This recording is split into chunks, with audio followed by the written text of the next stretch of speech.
असलामुअलैकुम। Welcome to my YouTube channel learning with जी। आज हम मोलिकुलर बायोलॉजी के कोर्स MB502T के चैप्टर नंबर 3 से स्टार्ट करेंगे, जो है आरएनए स्ट्रक्चर। अगर आप लोगों ने मेरा पिछला लेक्चर सुना हो तो मैंने आप लोगों को डीएनए के स्ट्रक्चर के साथ साथ थोड़ा सा आरएनए के स्ट्रक्चर के बारे में भी बताया था। जो न्यूक्लिक एसिड्स हैं उनका मेजर स्ट्रक्चर बिल्कुल सेम है, यानी चाहे डीएनए हो या आरएनए हो, उनके पास एक पेंटोज शुगर है, एक नाइट्रोजिनस बेस है और एक फॉस्फेट ग्रुप है जो एक न्यूक्लियोटाइड बनाती है। न्यूक्लियोटाइड क्या है? एक मोनोमर है जो अपने ढेर सारे मोनोमर्स कंबाइन करके एक चेन बनाते हैं, जिससे एक कह लें कि आप पॉलीमर बनता है, जिसको हम आरएनए या डीएनए कहते हैं। ठीक है। अब फर्क क्या था डीएनए और आरएनए में? जो डीएनए होता है उसमें जो कार्बन नंबर 2 है उसके पास ऑक्सीजन एब्सेंट है, यानी उसकी जो पेंटोज शुगर है उसके कार्बन नंबर 2 की दोनों साइड पर हाइड्रोजन प्रेजेंट है। अगर ये हम थोड़ा सा पीछे जाकर देखें तो यहाँ पर उन्होंने वो स्ट्रक्चर दिखाया भी हुआ है।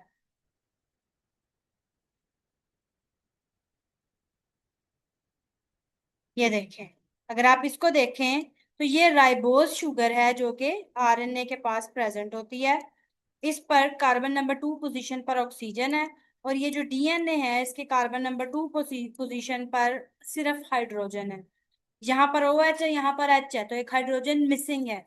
इस वजह से इसको डीऑक्सी राइबोज और इसको राइबोज कहते हैं। बाकी जो स्ट्रक्चर है दोनों का बिल्कुल सेम है, लेकिन एक नाइट्रोजिनस बेस का फर्क है। जो डीएनए है उसके पास थाइमीन है, और जो आपके पास आरएनए है उसके पास यूरासिल होती है। और अभी हमने पढ़ा था कि जो डीएनए है वो डबल स्ट्रैंडेड स्ट्रक्चर होता है, लेकिन जो आरएनए है वो सिंगल स्ट्रैंडेड होता है। लेकिन अगर हम बात करें मैसेंजर आरएनए की, तो मैसेंजर आरएनए सिंगल स्ट्रैंडेड होता है, लेकिन जो आपके पास ट्रांसफर आरएनए है उसका एक स्पेसिफिक जो है स्ट्रक्चर है, उसमें हेयर पिन लूप बनी होती है, तो वो उसको स्टेबल बना देता है। सरा जो राइबोसोमल आरएनए है उसका भी एक स्पेसिफिक स्ट्रक्चर है। तो जो मैसेंजर आरएनए है वो तो स्टेबल नहीं होता, लेकिन जो बाकी आरएनए है वो डीएनए से स्टेबल होते हैं, क्योंकि उन्होंने इंटरमॉलिक्यूलर पेयरिंग की हुई होती है।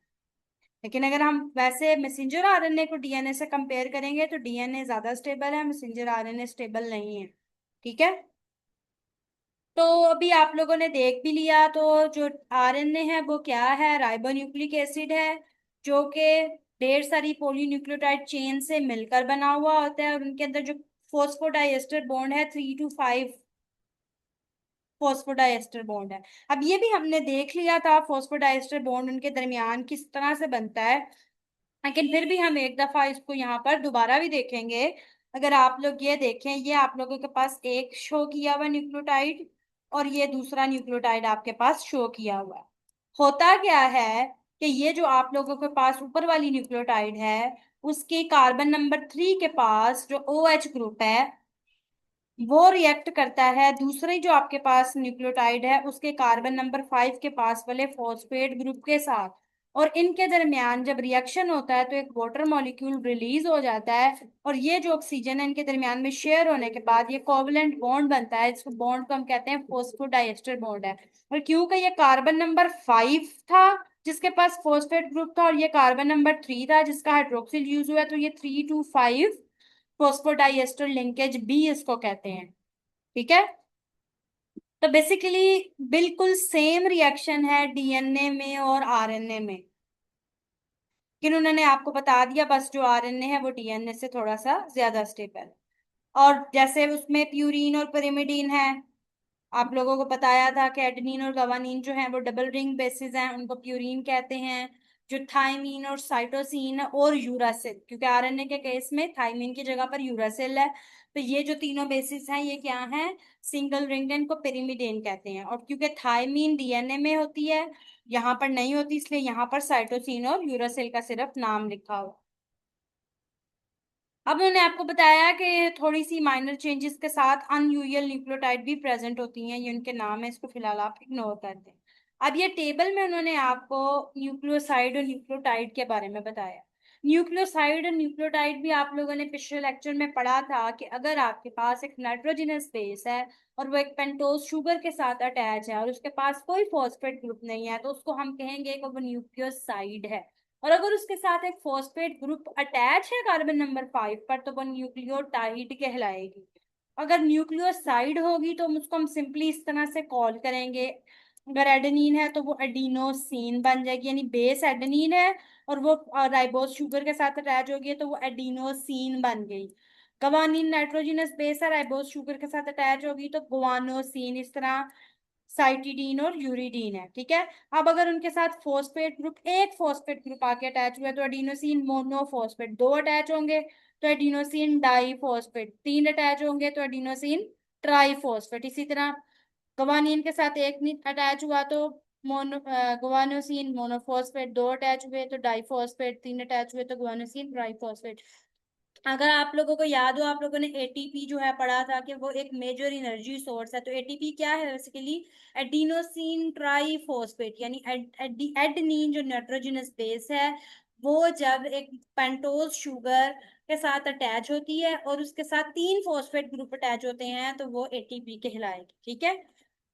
तो इस तरह इनके एब्रीविएशन इसी तरह चेंज होगी। अगर एक मोनोफॉस्फेट है तो एएमपी है, अगर इसका डाइफॉस्फेट है तो एडीपी, ट्राइफॉस्फेट है तो एटीपी। इसी तरह GMP, GDP, GTP, CMP, CDP, CTP, UMP, UDP और यूटीपी है, ठीक है। इसी तरह उनके नाम है, uridine monophosphate, uridine diphosphate, uridine triphosphate. अब मैंने आपको बताया कि सिर्फ डिफरेंस क्या है इनकी केमिकल कंपोजिशन में, मैंने जो पहले भी बता दिया था। है जो कार्बन नंबर 2 पोजीशन है उसके ऊपर हाइड्रोक्सिल है, जबकि वहां पर जो है वो सिर्फ हाइड्रोजन था। और थाइमीन नहीं है इसके पास, यूरासिल। अभी उन्होंने आपको एक बेसिक राइबोन्यूक्लियोटाइड का स्ट्रक्चर भी दिखा दिया है कि ये आपके पास राइबोस शुगर है जो कि डीऑक्सी नहीं है, एक नाइट्रोजनस बेस यहाँ पे अटैच होती है वही कार्बन नंबर 1 पर, और कार्बन नंबर जो 5 है यहाँ पर उसके ऊपर फॉस्फेट ग्रुप अटैच है। ये वही टेबल है नियरली, ये उन्होंने दोबारा आपको दिखा दिया है। अब अगर आप नीचे आए, ये इनके उन्होंने आपको स्ट्रक्चर दिखाए हैं और ये रिएक्शन है, ये भी हमने देख लिया, इसको स्किप कर रहे हैं। अब इस तरह से ये जब रिएक्शन होता जाता है तो इस तरह से एक पोली चेन बनती जाती है। अगर हमें बेसिक बायोलॉजी कोर्स 101 की दी हुई पिक्चर देखें तो ये इस तरह से बेसिकली पोली चेन बनती है। अगर आप देखें, ये जो डीएनए है उसमें डबल स्ट्रैंडेड होता है और आरएनए के अंदर इस तरह ये सिंगल स्ट्रैंडेड होता है, और ये इसकी बेसिस है। वापस हम आपके कोर्स पे चलते हैं। अब जो आरएनए है वो मेजर 3 टाइप्स का है। मैंने आप लोगों को बताया था कि इनके अलावा भी शॉर्टर टाइप्स होती हैं, जैसे SI RNA है, MI RNA, लेकिन उनकी वो ट्रेस अमाउंट होती है इसलिए उसको इस तरह से मेजरली बुक पे नहीं स्टडी किया जाता। तो मेन जो है वो 3 टाइप्स हैं, मैसेंजर आरएनए, ट्रांसफर आरएनए और राइबोसोमल आरएनए। जो मैसेंजर आरएनए है, नाम से ही आपको पता लग रहा है कि ये मैसेंजर है, यानी ये मैसेज कैरी करता है। मैसेज कौन सा कैरी करता है? जो डीएनए है उसके ऊपर जो जेनेटिक कोड है, उसके पास जो जेनेटिक मटेरियल है, जो इंफॉर्मेशन है, वो आरएनए कॉपी करता है और उस कॉपी किए हुए मैसेज से वो फिर आगे प्रोटीन बनाता है, ठीक है। मैसेंजर आरएनए का रोल क्या है कि जो डीएनए के ऊपर सारा मटेरियल है, डीएनए के पास जो इन्फॉर्मेशन है उसकी डी कोडिंग कैसे करनी है, उससे प्रोटीन किस तरह बनानी है, तो ये वो वाला मैसेज कन्वे करता है। मैंने बताया कि it is a type of RNA that carries genetic information from DNA to protein biosynthetic machinery of the ribosome. अब ये एक टेम्पलेट प्रोवाइड करता है। टेम्पलेट है जो बताएगा कि कौन से वाला जो है अमाइनो एसिड यहाँ पर आके अटैच होना है, ठीक है। अब इस जो प्रोसेस है जिसमें डीएनए से एमआरएनए बनता है उसको ट्रांसक्रिप्शन कहते हैं। और ये मोनोसिस्ट्रोनिक भी हो सकता है, पॉलीसिस्ट्रोनिक भी। मोनोसिस्ट्रोनिक और पॉलीसिस्ट्रोनिक में क्या फर्क है? यहाँ पे जो सिस्ट्रोन है ये एक जीन को या एक प्रोटीन को कह लें के कोड करता है, मतलब डिस्क्राइब करता है। और मोनोसिस्टोनिक का क्या मतलब है कि जो एमआरएनए बना है उससे सिर्फ एक टाइप की प्रोटीन बनेगी। और पॉलीसिस्टोनिक क्या है, मल्टीपल टाइप की प्रोटीन बनेगी। आमतौर पर जो यूकैरियोट्स होते हैं उनके पास, क्योंकि सारा सिस्टम उनका पहले जो प्रोटीन फॉर्मेशन है वो उनकी न्यूक्लियस में नहीं होती, वो साइटोप्लाज्म में होती है, क्योंकि राइबोसोम्स जो है वो साइटोप्लाज्म में होते हैं। और ये जो ट्रांसक्रिप्शन का प्रोसेस है उनका वो न्यूक्लियस में होना होता है। तो वहां पर हर एक जो जीन है वो सेपरेटली बनती है, सॉरी हर एक जीन सेपरेटली ट्रांसक्राइब होती है और उससे जाके प्रोटीन बन जाती है फिर। तो उनके जो एमआरएनए होते हैं वो मोनोसिस्ट्रॉनिक होते हैं। जबकि जो प्रोकैरियोट्स होते हैं उनके पास क्योंकि न्यूक्लियस नहीं होता, उनके दोनों ये जो है ट्रांसक्रिप्शन और ट्रांसलेशन उन्होंने साइटोप्लाज्म में ही होना होता है। तो ये साथ साथ ही चल रहे होते हैं, उनकी transcription translation side by side हो रही है। वो क्या करते हैं, अपनी मशीनरी का काम बचाने के लिए वो एक बड़ा आरएनए बनाते हैं जो कि मल्टीपल जीन को इकट्ठा उसमें डाला हुआ होता है, और एक ही पाथवे में इन्वॉल्व जितनी प्रोटीन है उस एमआरएनए से बन रही होती है। ठीक है। तो उनकी मतलब ये जो पूरी मशीनरी होती है उनको आमतौर पर ओपेरोन्स भी कहा जाता है। आप लोगों ने सुना होगा नाम, जैसे लैक ओपेरोन है। ठीक है। तो वो लैक ओपेरोन जो है वो क्या करता है, लैक्टोज मेटाबॉलिज्म जो है उसके लिए जितनी भी जीन्स सॉरी प्रोटीन्स रिक्वायर्ड होती हैं उनका एमआरएनए वो ट्रांसक्राइब करता है। ठीक है। फिर उससे आगे उसकी प्रोटीन्स बन जाती है। तो इस तरह पॉलीसिस्ट्रोनिक प्रोकैरियोटिक के केस में है और मोनोसिस्ट्रोनिक यूकैरियोटिक के केस में। अब मैंने कहा कि जो एमआरएनए की लेंथ है वो वेरिएबल है। वेरिएबल का क्या मतलब होता है कि कभी बड़ी होगी कभी छोटी होगी। अब कितनी बड़ी होगी कितनी छोटी होगी वो डिपेंड करेगा लेंथ ऑफ द जीन पे। यानी कोई जीन बड़ी है एमआरएनए भी बड़ा बनेगा, कोई जीन छोटी है तो एमआरएनए भी छोटा बनेगा। जो साइज है जीन का उतना एमआरएनए होगा। ट्रांसफर आरएनए क्या है, नाम से ही पता लग रहा है इसका काम ट्रांसफर करना है। क्या ट्रांसफर करता है, अमाइनो एसिड ट्रांसफर करता है। कौन सा अमाइनो एसिड ट्रांसफर करेगा वो एमआरएनए बताएगा कि कौन सा एमआरएनए हमें चाहिए। यानी जब ट्रांसलेशन हो रही होती है उस दौरान एमआरएनए के ऊपर जो कोड आता है उसका एंटी कोड जो ट्रांसफर आरएनए है उसके पास होता है, और उस एंटी कोड के अगेंस्ट उसके पास अमाइनो एसिड होता है। तो उस कोड के मुताबिक वो एंटी कोड आएगा और वो वाले अमाइनो एसिड को कैरी करके लेकर आएगा। तो इसका इंपॉर्टेंट रोल प्रोटीन सिंथेसिस में है। तो ये क्या है, अडेप्टर मॉलिक्यूल है जो कि प्रोटीन सिंथेसिस में इन्वॉल्व है। इनके एक एंड के ऊपर अमाइनो एसिड अटैच होता है। हम आगे नीचे डिटेल में जाके इसका स्ट्रक्चर देखेंगे तो आप लोगों को पता चल जाएगा कि किस तरह से हेल्प करता है। तो ये क्या करेगा, ग्रोइंग जो पॉलीपेप्टाइड चेन है उसके ऊपर आके अटैच करता है। इन्होंने आपको छोटा सा एक माइनर सा स्ट्रक्चर भी दिखाया है। ये आपके पास एक टीआरएनए है, ये इसकी आर साइड है जहां पर अमाइनो एसिड अटैच हुआ होता है। और ये जो इसकी नीचे वाली साइड है ये इसकी एंटी कोडॉन लूप है और उसके पास एंटी कोड है। ठीक है। अब ये जैसे यहाँ पर ट्रिपल ए आपके पास था तो इसका बिल्कुल एंटी है ये, क्या आप लोगों को पता है ना, ए हमेशा जो है यानी एडेनिन हमेशा एडेनिन हमेशा यूरासिल के साथ पेयर करेगी इन केस ऑफ आरएनए। तो इसका मतलब एंटी कोड यू है, तो इस तरह ट्रिपल यू इसका एंटी कोड है, यहाँ पर आके बैठेगा और ये वाला जो अमीनो एसिड है अपना फिर इसको देगा, इस तरह पॉलीपेप्टाइड चेन बनाने में हेल्प करेगा। राइबोसोमल आरएनए क्या है, नाम से ही पता लग रहा है आप लोगों को, राइबोसोम का कंपोनेंट है ये। यानी वो आरएनए जो राइबोसोम में प्रेजेंट है वो राइबोसोमल आरएनए है। और आम तौर पर ये 60% ऑफ राइबोसोम का जो वेटेज है वो क्या है, वो राइबोसोमल आरएनए है। और इसके इंपॉर्टेंट फंक्शन है राइबोसोम। अब आगे इसका आप लोग स्ट्रक्चर देखेंगे, इसका स्ट्रक्चर क्या होता है। ये थोड़ा सा आप लोगों ने ऊपर पहले ही देख लिया था कि इसकी कार्बन नंबरिंग है 1 से लेकर 5 तक। तो कार्बन नंबर 1 के ऊपर क्या है, न्यूक्लियोटाइड अटैच है। वो इन चारों में से कोई हो सकती है। प्यूरिन और ट्रिमिडिन का कॉन्सेप्ट भी आप लोगों ने देख लिया। फॉस्फेट ग्रुप जो है वो क्या है, वो अटैच हुआ होता है।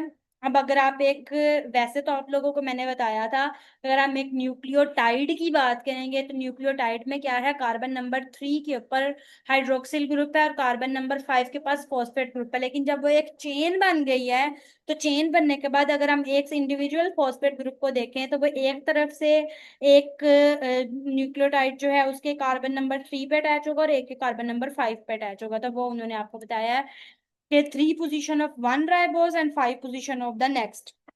इस तरह से। और फिजियोलॉजिकल कंडीशन में फॉस्फेट ग्रुप अनचार्ज होता है, तो इस वजह से जो उसके ऊपर चार्ज होता है वो पॉजिटिव चार्ज आया हुआ होता है। और उन्होंने आपको ये भी बताया कि उनके दरमियान में हाइड्रोजन बॉन्डिंग वो बनाते हैं। आमतौर पे वही जीसी बॉन्ड होगा, और एटी एटी नहीं, सॉरी हम इसको ए यू कहेंगे क्योंकि यहाँ पे अब थाइमिन की जगह पर यूरासिल है। लेकिन इनके पास गवानीन टू एडेनिन पेयरिंग भी बाज दफा हो जाती है जब वो एक टेट्रा लूप बनी हुई होती है। मैंने आपको एक इसका दोबारा से स्ट्रक्चर दिखा दिया है। अब राइबोसोमल आरएनए क्या है? Ribosomal RNA is the RNA component of the ribosome, are the non membranous organelles that participate in the translation of mRNA into a protein product. Ribosome जो है उसके दो कंपोनेंट होते हैं, एक लार्जर सब यूनिट और एक स्मॉलर सब यूनिट है। ये देख लें आप, ये जो आपको ब्लू में नजर आ रहा है ये स्मॉलर सब यूनिट है, और जो रेड वाला है आपके पास ये लार्जर सब यूनिट है, ठीक है। और तकरीबन आपके सेल के अंदर जो टोटल आरएनए है उसका 80% आरएनए राइबोसोमल आरएनए होता है।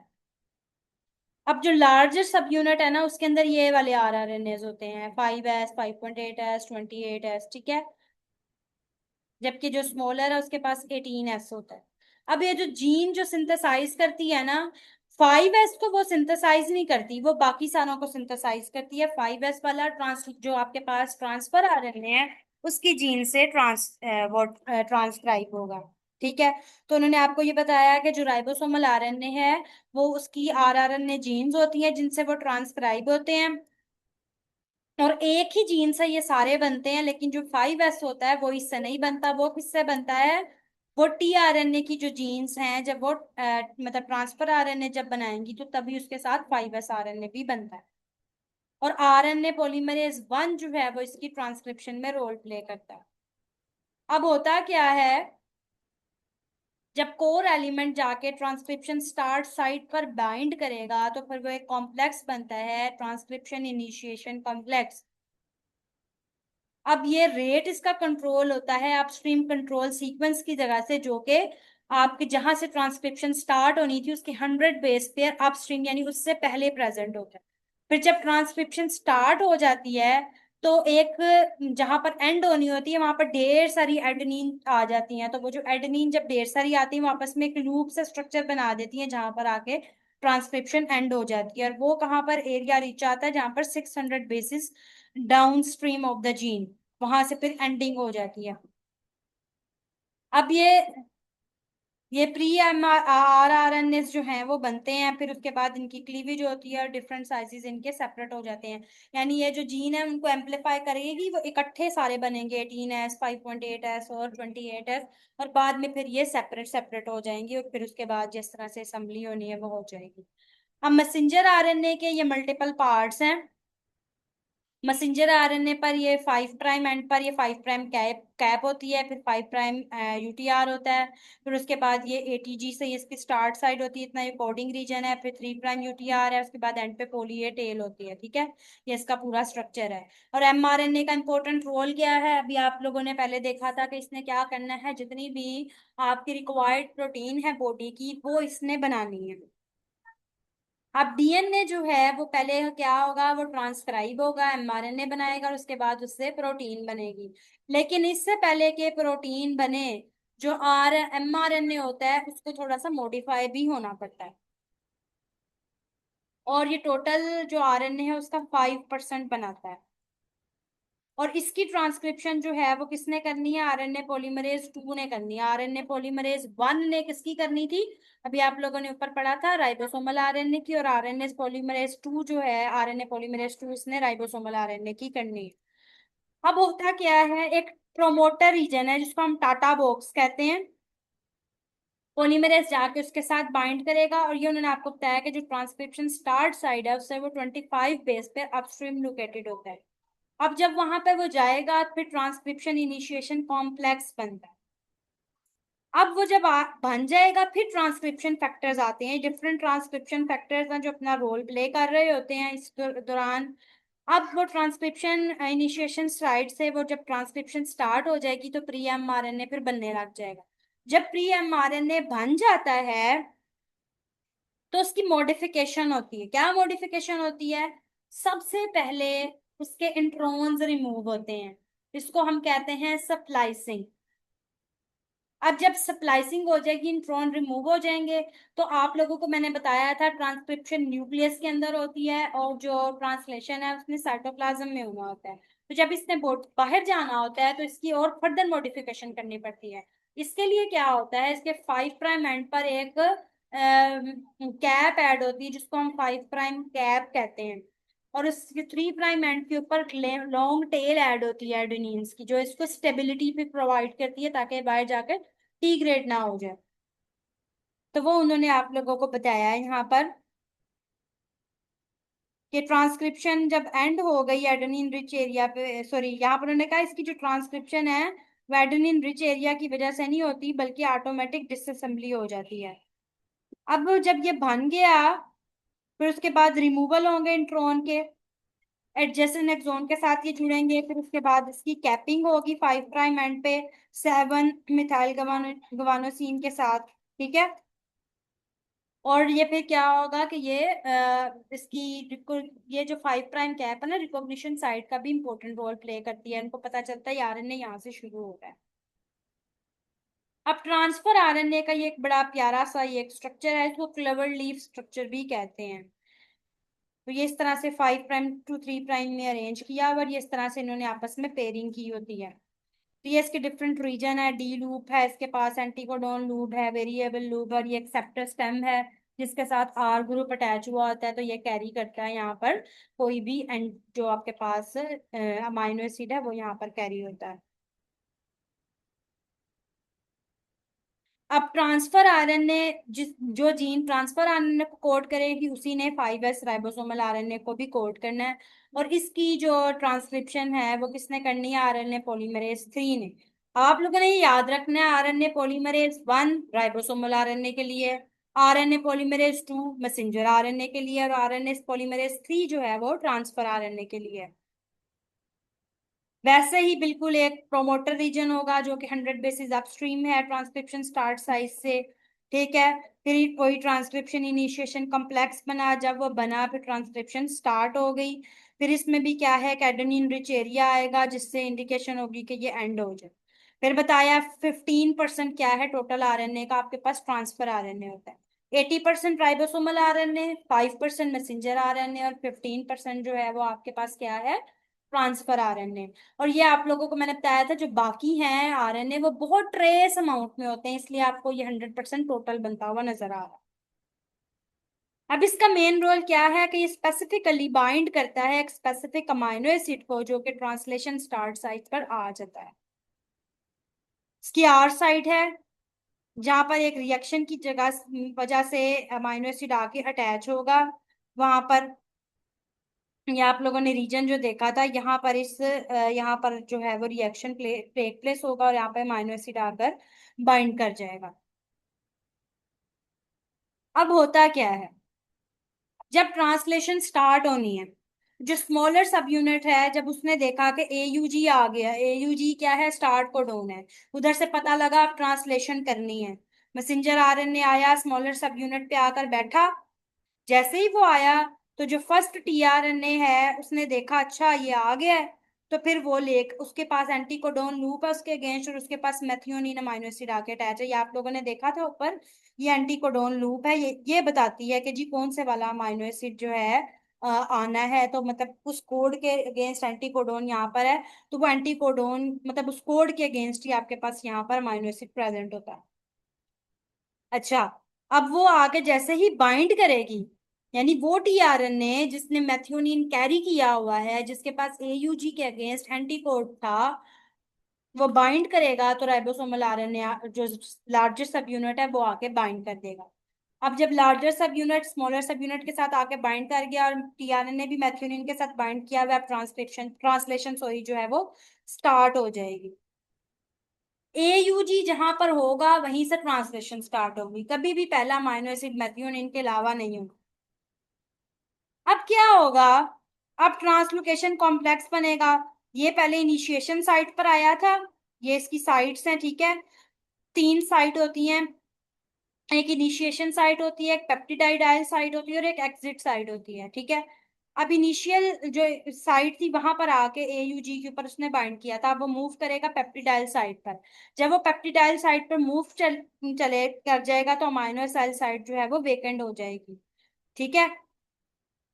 अब वहां पर जो है क्या है, bringing the two adjacent amino acids for the peptide bond form. अब उन्होंने कहा, सॉरी, जब ये ट्रांसलोकेशन हो गई थी, इनिशिएशन हो गई थी, ये डायरेक्ट जो है ना, लार्जेस्ट सब यूनिट आकर जब बाइंड किया, ये एयूजी मेरे ख्याल से डायरेक्ट पेप्टाइड साइट पे बॉन्ड करता है। जो कोई भी नया आएगा, अभी ट्रांसलोकेशन हुई, अमाइनो एसिड साइट जो है वो वेकेंट हो गई है। अब अगला जो टीआरएनए जिसके पास अगले वाले कोड का एंटीकोडोन है, वो अगला अमाइनो एसिड कैरी करके उधर लेकर आएगा, और फिर वो अपना जो अमाइनो एसिड है वो दूसरे को दे देगा। इस तरह ये पूरा सिस्टम जो है वो चलता जाता है। अब कब तक चलता है? जब तक यहाँ पर कोई स्टॉप कोडोन ना आ जाए। ठीक है।